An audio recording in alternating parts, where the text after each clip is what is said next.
Well, I got my first comment here on this channel since I have rebranded.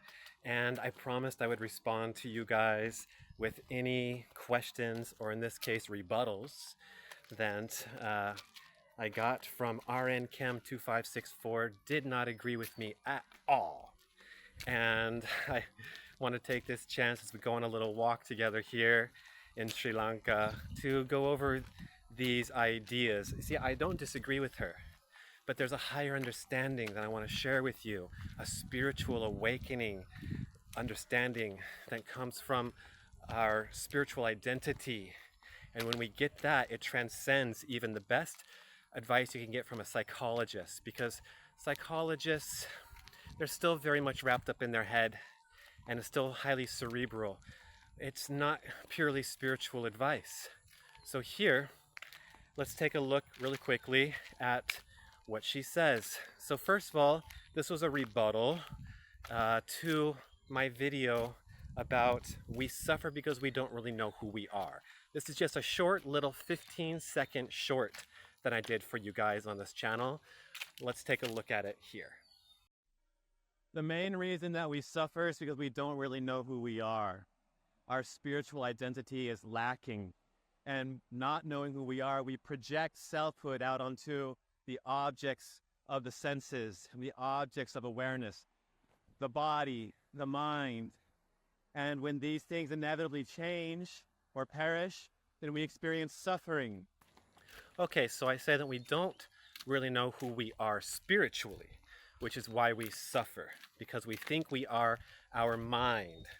Thinking we are our mind, we suffer from so much depression or anxiety and things like that. She disagreed, and she says, this is RN Chem 2564, the main reason we suffer is not because we don't know who we truly are. There are plenty of people who know who they are and sense they are spiritual beings, and they still suffer from many, many reasons, she puts in capital, including valid medical issues. Suffering is more of a mismatch of reality and your expectations. And hence, your confrontation of that mismatch brings comparison and dissatisfaction with self and or environment. I don't disagree with this at all, but this is all still highly cerebral, psychological, and it's lacking that spiritual awareness that I want to impart to you here on this channel, that we are spiritual beings first and foremost. So on the level of pure subjectivity, for which everything else is an object, you are that Shiva that dwells within your heart, that is pure consciousness. Yes? So what do we mean by this? So experience in and of itself implies two things: a subject-object relationship, right? What is that highest level of pure subjectivity for which everything else is an object? I want you to just think about that really quickly. What is that highest level of pure subjectivity for which everything else is an object? Even your thoughts, even your mind. Can you be aware of your thoughts? Can you be aware of your mind? That means that there is an intelligence beyond your mind. And we call that simply awareness or consciousness. And in the Shiva Sutras, Mantra 1, we are told Chaitanyam Atma, which means the self is consciousness. Atma, the soul, the spirit, is pure consciousness. And this is pointing towards and giving you an indication of that which you truly are. Got it? So as long as we are ignorant of the spirit, who we really are, which is just pure featureless consciousness or choiceless awareness, which is a good term because all preferences are on the level of the mind. Pure consciousness and awareness has no preference. It's always fully expansive, always purely aware. All dissatisfaction and satisfaction, all contentment and discontentment, this is all in the mind. However, you can become aware of that when you detach yourself from that first-person narrative of the ego, right? When you can become aware of your ego. What is it that becomes aware of the ego? The ego is an object of your awareness, and awareness is the subject. Now, the reason that self-realization and spiritual enlightenment is a bit tricky is because it is the only thing that is on that highest level of pure subjectivity, but it's formless and it's silent. It's perfectly content, doesn't have any preferences. That is the self that we have to become aware of, becoming aware of awareness itself. Now, it's said that the self can never be an object of our awareness because then what would perceive it? Right? But that doesn't mean you cannot know the self. We just cannot know it as an object of your awareness. Consciousness can never be an object, which is why science is not really able to answer the question of what it is, because you can't put it under a microscope. It is that which perceives the perceived. All experience implies two things, a subject and an object. The best way to understand this comes from Vedanta. Drigdrisha Viveka is the name of the text, and in Mantra 1, we are told this. We are told about the subject-object relationship, that the objects are subject to change and impermanent, therefore not self. And the subject is the same and permanent. So, for example, let's take the eyes and the forms. With the same eyes, you see many various forms. The forms are subject to change and impermanent, while the eyes are always the same. So the eyes are the subject and the forms are the object, right? Got it? Okay, let's go a step back now. Now, the eyes are the object and the mind is the subject. With the same mind, you can see changes in the eyes if the eyes are open or closed, for example. Okay, now let's go a step back. The mind is the object.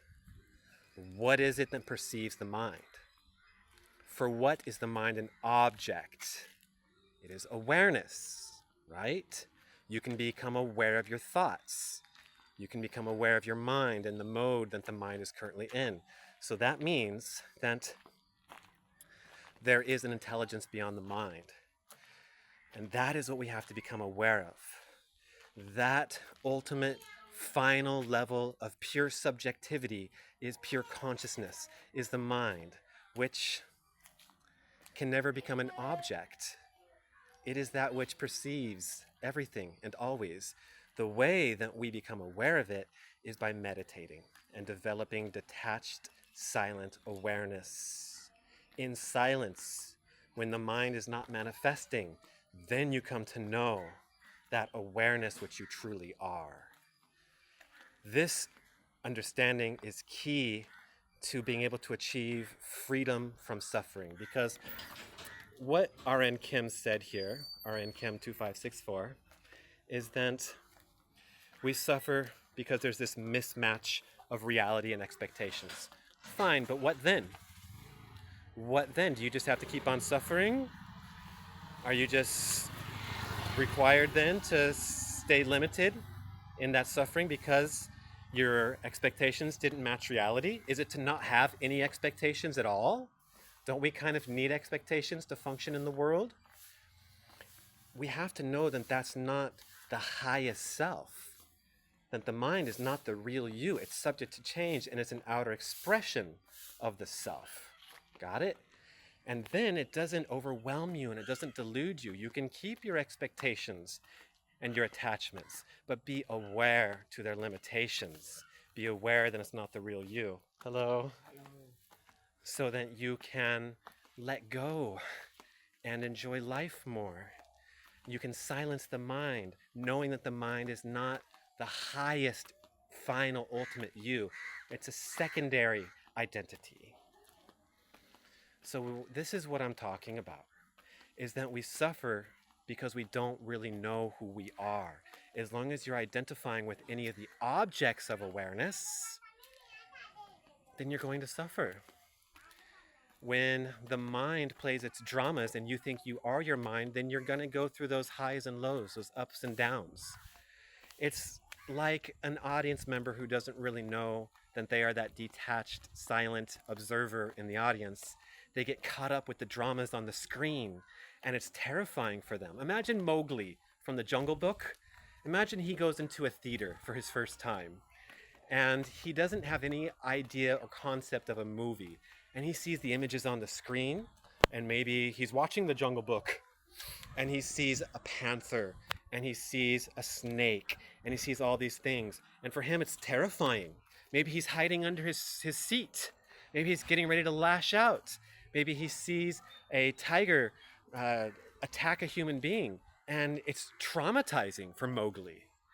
But when you can explain to Mowgli and help Mowgli to understand, then he is actually an audience member on the subjective side of all experience, then he's not actually in the movie and the movie's not even real, then he can really fully enjoy the movie. And hello, hello. And it doesn't overwhelm Mowgli. It's not traumatizing to Mowgli, right?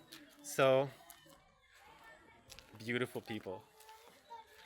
So this is the understanding here. When you know that you are that formless self on the subjective side of experience, and nothing can touch you there, nothing can pierce you, nothing can penetrate you, nothing can burn you, nothing can wet you, then you don't have to be afraid and you don't suffer as much. Not only that, but you can actually enjoy what you're experiencing. Life.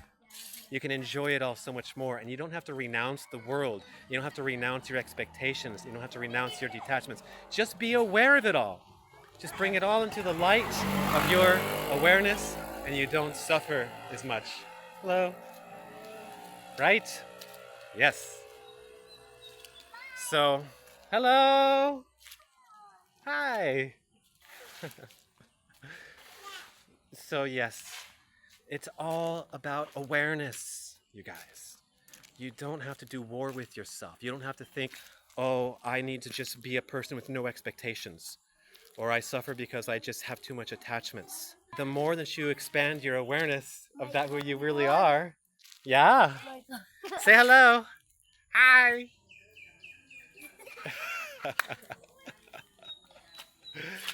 Yeah. So really the key isn't just having that spiritual identity. Yeah? And for that we need to have a spiritual awakening. And that's what this channel is all about now, is using the tools of Tantra to be able to have our own spiritual awakening, so that you can know who you truly are, so you can have that spiritual identity, so that you don't suffer so much. And not only is life not overwhelming and traumatizing and full of suffering, but it becomes enjoyable, like you're watching a movie. None of this is really the true you. It's all subject to change. This too shall pass. That anxiety that you felt because your expectations were not matching reality, this too shall pass, because you are not your mind, after all. Hello. Yes. Hi, Dumbo. Hello, Dumbo. Oh, look at the cute doggy, doggy, doggy. Ow. If I don't know a dog's name, then he's immediately Dumbo. Okay, so I think that I've covered this enough, huh? Let's just look at this beautiful place that we are at, and the beautiful people here in Weligama, Sri Lanka, and the beautiful doggy who wants more love. He says, just give me love. I don't care you don't have any food, just give me love. Oh yeah. So let me know what you think. Do you agree with me, or do you agree more with R.N. Kim? I think that there's truths on both sides, but I'm not trying to give you a psychologist's typical explanation of things. I'm trying to give you a more spiritual awareness and spiritual understanding of things, so you can know bliss and joy all the time.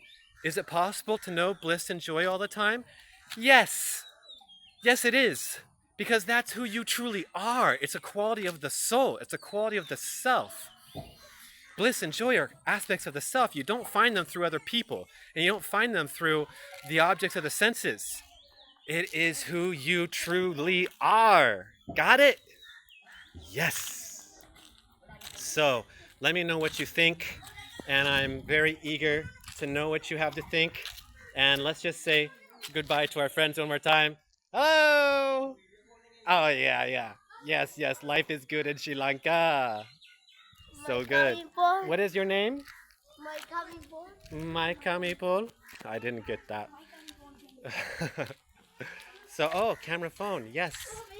Okay, well, we could hang out here in the street and play with these lovely people all day, but we will go now. Yes, what lovely, beautiful people. Hi. Hello. Hello. Okay, we go now. Let me know what you think. Sri Matre Namaha.